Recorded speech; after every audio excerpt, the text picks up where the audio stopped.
Imagine spending over 6 months and over 6 figures building the ultimate Honda Civic Type R. You hit the dyno to finally get it tuned, and she blows up on the dyno.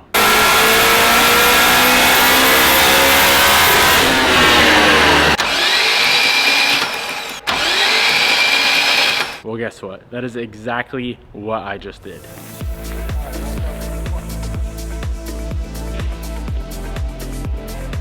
So I have a pretty good idea of what happened on the dyno yesterday, but let's tear it apart and confirm, get all the parts ordered up. This is obviously the very last thing I want to do right now is pull the motor and the trans again on this car, but it's got to be done. Sometimes in life, you just got to do things you don't want to do and get it done and move on.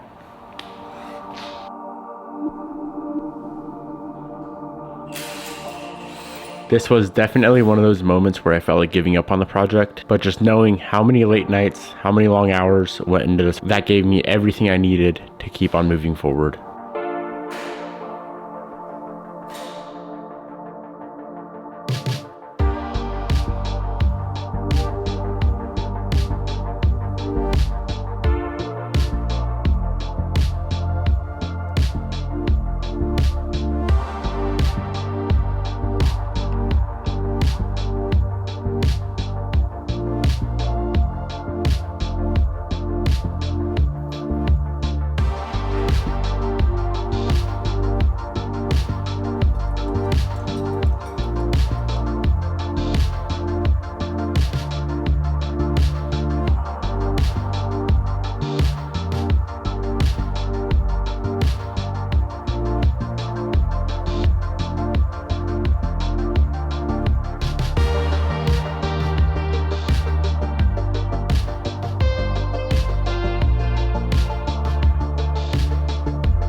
The latest Vossen apparel drop is now available. First link down in the description box below. These are some of my favorite products we've released in the last few months. And the coolest thing, all of it is printed right here in Spokane, Washington, right next door to where I build all the cars. Every single order over $200 is gonna get a free OG windshield banner. And if you're in the domestic United States, shipping is on us. Vossen Apparel is a brand I started a few years back. For some odd reason, I was born with a crazy passion of building cars. When I was younger, I knew I wanted to build a community around passionate people who also love to build cars. So when I sat down to come up with the name for Vossen, I went on Google, typed in passion, found out how to say it in other languages, and I came across this super dope word, which I believe is pronounced Vaccine. Changed it a little bit to make it my own word, and we were off to the races. Not only is the latest drop available, but we are also fully stocked up on all of the apparel that we call the Essentials line. All the different variants in the drip tees, the fuck takeovers, the Turbo Rose design, and I must say my favorite, the Fast Cars and Freedom t-shirt. Got some stickers available as well. And if you've ever ordered from us before, you've probably seen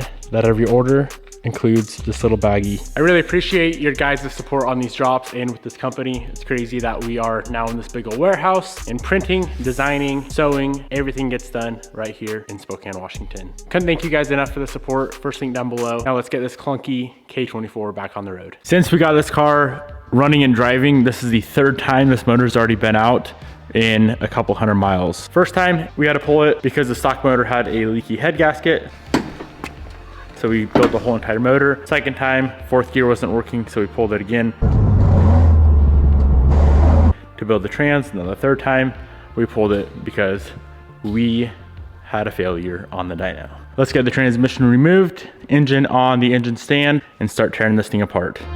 While disassembling, I was looking for any sort of clue as to what caused this failure. Pulled off the clutch, went to remove the flywheel, and sure enough, I believe this right here was the root cause of every problem.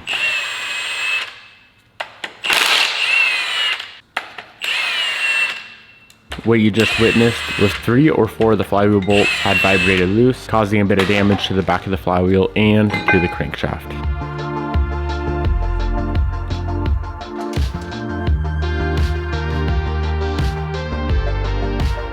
With the motor on the stand, it was time to start pulling off all the accessories and get this thing torn down. My assumption is that the timing sprocket on the crank here broke, because as you can see, when we turn this thing over, they don't spin the cams. Let's pull a timing cover. It's gonna be very obvious as soon as we get the cover off as to what exactly happened.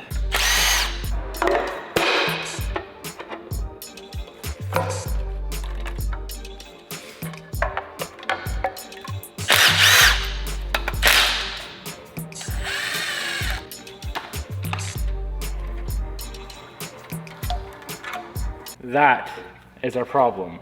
This gear, there's a little pin on the backside. I'll show you when I pull it off. That aligns it with the crank. That pin sheared off. It's like a 10-cent part. That pin sheared off. And of course, when the crank's spinning and this is just staying still, it ain't gonna spin the cams. In turn, it bends all the valves and we gotta rebuild our motor.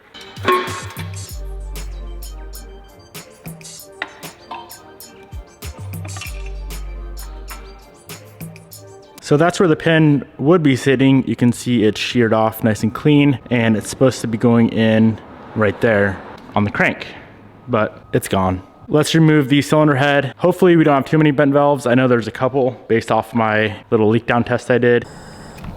And hopefully the bottom end of this engine is fine.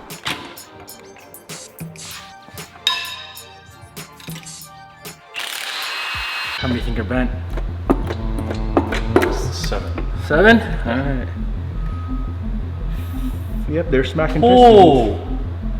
Oh my God. Maybe more than 7. I think it bent all of them. Shall we look? 1, 5, 6, 7, 8. Bro, every valve is fucked. Yeah, bro, literally all of them. Oh my God. I mean, that's 8,000 RPM. Damn. Every single valve, dude. I've never... I didn't even know that's possible. That's nice. Mm-hmm. I can see why it had no compression at all. Yeah. It's a little silly. Bro, they're so fucking bent. Do you think I could hammer them back? Probably. Maybe I'll try it. You should. Let's see it. Oh! Every valve. Every single one. Holy shit. It ain't that bad. It's every... What it came apart at. Next dilemma. I went to go drop off the cylinder head at the cylinder head shop, and they took a look at it. The majority of the valve guides are cracked. So the guide is what the stem seal sits on. It does what it sounds like, guides the valve. And with the current timeline that we are on, I cannot wait for new guides to come in and be installed. That's a couple weeks out. So we need to find another cylinder head. Here we have a K24A2. This came with the EM1 when I bought it from Josh, the stock motor out of that car that yeeted a rod. I'm not sure if the head is still good or not, but let's pull the head on this guy and see how she's looking. Knowing dang well that this thing tossed a rod, which also means the piston was disconnected from the rod, it was about a 50% chance that this head was completely shot as well. But it was my last resort to get the Type R back on the road in a reasonable amount of time. Take a look at this thing. Rod's gone, piston's completely gone, but more importantly, our head should be usable. So this is cylinder 1 right here. It's a little bit beat up.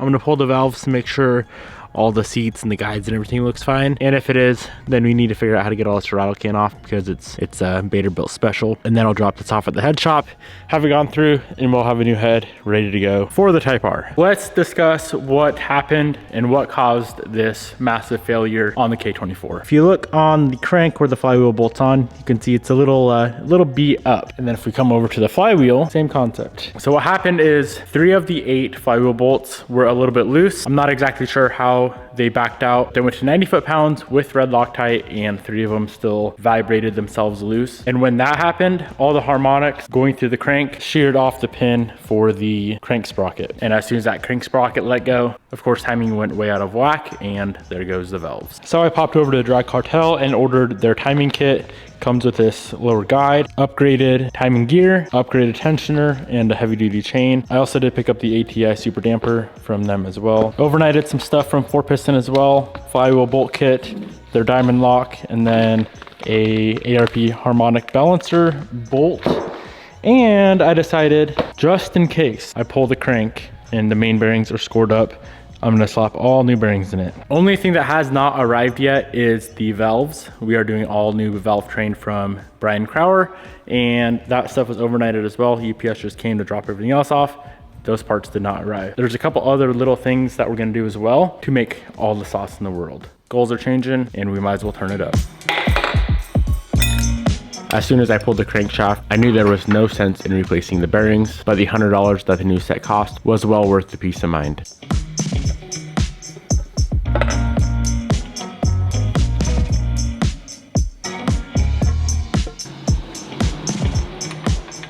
And just like that, we have a complete short block. UPS finally came through with all the valves from BC, full new set of intake and exhaust, the billet keepers, and a replacement head gasket. Cylinder head is all complete with brand new valves, BC dual springs, BC titanium retainers, BC keepers, and a set of BC camshafts. Let's get this engine complete once and for all. I'm praying that this is the last time this thing's ever apart. Cleaned up both of these sealing surfaces with a bit of brake cleaner, slapped on the new BC head gasket, followed with our completely rebuilt cylinder head. ARP 625s fully torqued down to 90 foot-pounds. Cams go in, and it is on to timing.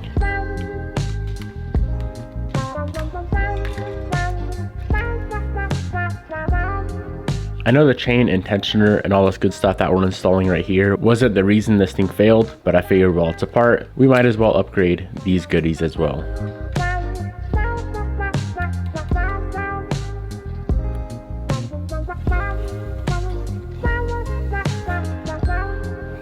I accidentally broke off a bolt in the timing cover and could not get it out, so I destroyed that hole. I was just gonna run this, but now that we have a spare, let's go ahead, get this guy sandblasted. I'm gonna powder coat it the same splatter black that's on this guy here, and we can get it installed. You don't have to sandblast before powder coat, but of course, being that we have a blaster here in-house, it's definitely the right way to do things. If you guys wanna pick up this exact powder, I will link it down below.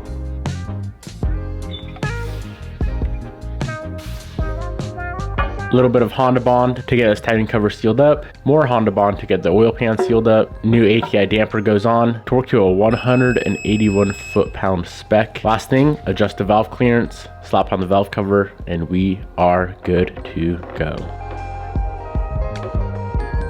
And just like that, we have a complete, ready to go K24 long block. I'm taking every necessary precaution to make sure this doesn't happen again. All of the 4-piston stuff we are using, I'll link down below. All of the drag cartel stuff that we installed, I'll link down below as well. I'm gonna make sure this don't happen again because that would suck. Waiting on a couple little things to beef up our key case and to beef up the transmission just a little bit more, and then this thing can go back together, hit the dyno, do some pulls on the street, see how she feels, see how she acts, and move on from there. I hope you guys enjoyed today's video. Let me know what you think in the comment section below. If you did enjoy it, smash that thumbs up button, and I'll see you guys in the next episode.